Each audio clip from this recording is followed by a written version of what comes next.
Hello everyone, आज के हम वीडियो में क्लास 10th के प्रकाश के परिवर्तन चैप्टर के 30 सबसे महत्वपूर्ण क्वेश्चन डिस्कस करेंगे जो हमारे आने वाले एग्ज़ाम के लिए बहुत ही महत्वपूर्ण है।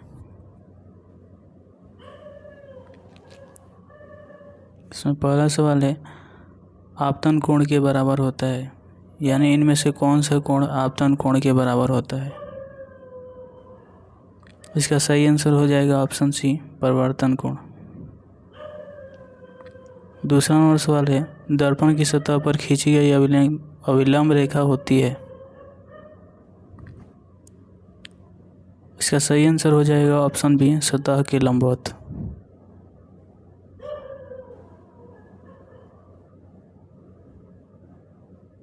तीसरा नंबर प्रश्न है, अवतल दर्पण एक वास्तविक प्रतिबिंब बनाता है जब वस्तु रखी होती है। इसका सही आंसर हो जाएगा ऑप्शन डी, फोकस और वक्रता केंद्र के बीच। चौथा नंबर प्रश्न है, अवतल दर्पण की फोकस दूरी होती है। इसका सही आंसर हो जाएगा ऑप्शन बी, ऋणात्मक। पांचवा नंबर प्रश्न है, गोलाकार दर्पण का केंद्र कहलाता है। इसका सही आंसर हो जाएगा ऑप्शन डी, वक्रता केंद्र। छठा नंबर प्रश्न है, यदि वस्तु को अवतल दर्पण के फोकस पर रखा जाए तो प्रतिबिंब बनेगा। इसका सही आंसर हो जाएगा ऑप्शन डी, अनंत पर। सातवां नंबर प्रश्न है, एक समतल दर्पण हमेशा बनाता है। इसका सही आंसर हो जाएगा ऑप्शन बी, आभासी और सीधा प्रतिबिंब। आठवां नंबर प्रश्न है, शेविंग दर्पण के रूप में उपयोग किया जाता है, यानी कौन सा दर्पण दाढ़ी बनाने के लिए उपयोग किया जाता है।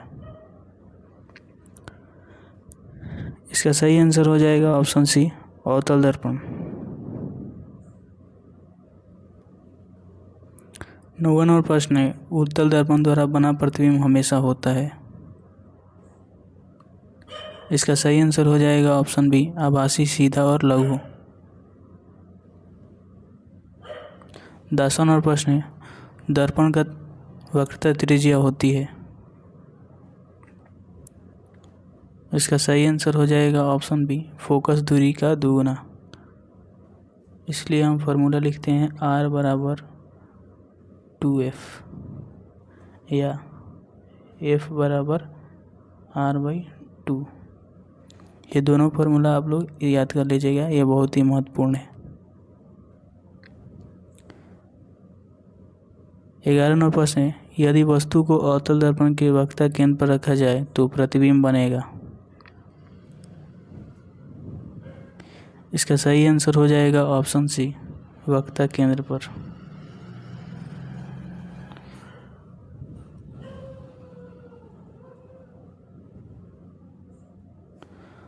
बारह नंबर प्रश्न है, समतल दर्पण द्वारा बना प्रतिबिंब होता है। इसका सही आंसर हो जाएगा ऑप्शन बी, आभासी और सीधा। 13 नंबर प्रश्न है, दर्पण के ध्रुव और फोकस के बीच दूरी कहलाती है।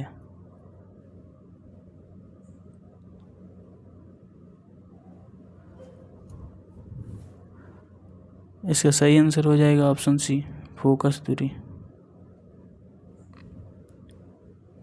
14 नंबर प्रश्न है, वाहनों में पीछे देखने के लिए दर्पण के रूप में उपयोग किया जाता है,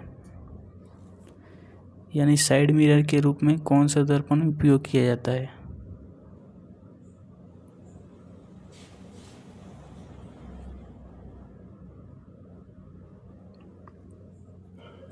इसका सही आंसर हो जाएगा ऑप्शन बी, उत्तल दर्पण।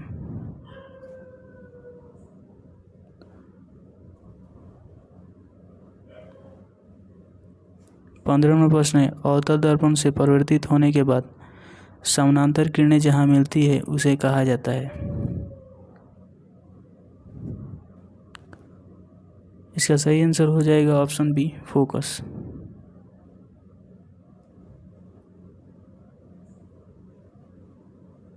सोलह नंबर प्रश्न है, समतल दर्पण द्वारा उत्पन्न आवर्धन होता है। इसका सही आंसर हो जाएगा ऑप्शन ए, +1। 17 नंबर प्रश्न है, अवतल दर्पण द्वारा जब वस्तु ध्रुव और फोकस के बीच होती है तब प्रतिबिंब का स्वभाव होता है। इसका सही आंसर हो जाएगा ऑप्शन बी, आभासी और सीधा।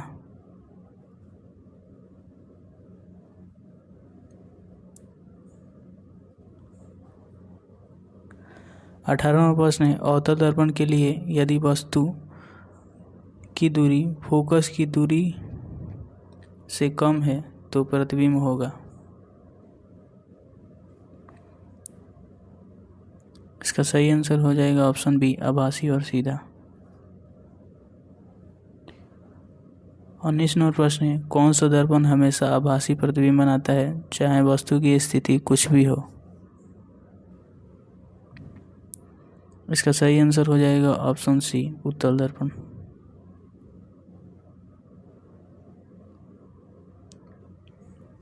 20 नंबर प्रश्न है, दर्पण समीकरण होता है यानी मिरर फॉर्मूला कौन सा होता है।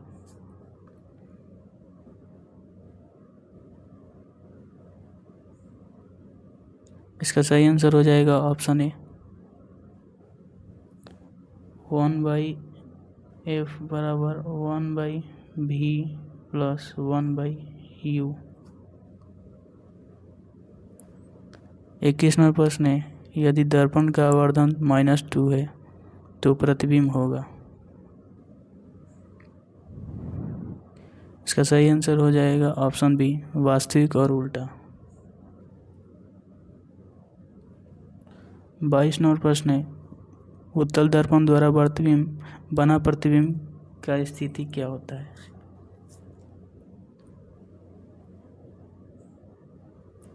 इसका सही आंसर हो जाएगा ऑप्शन बी, दर्पण के पीछे, यानी उत्तल दर्पण द्वारा जो प्रतिबिंब बनता है वो दर्पण के पीछे दिखाई पड़ता है।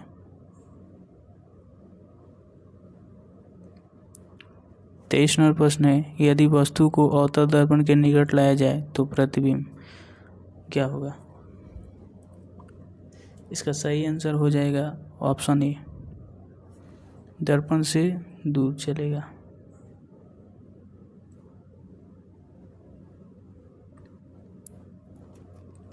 24 नंबर प्रश्न है, उत्तल दर्पण की फोकस दूरी होती है।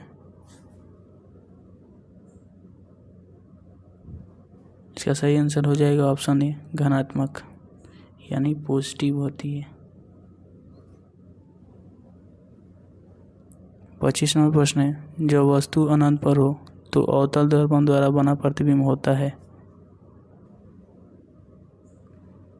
इसका सही आंसर हो जाएगा ऑप्शन ए, वास्तविक, उल्टा और अत्यधिक लघु।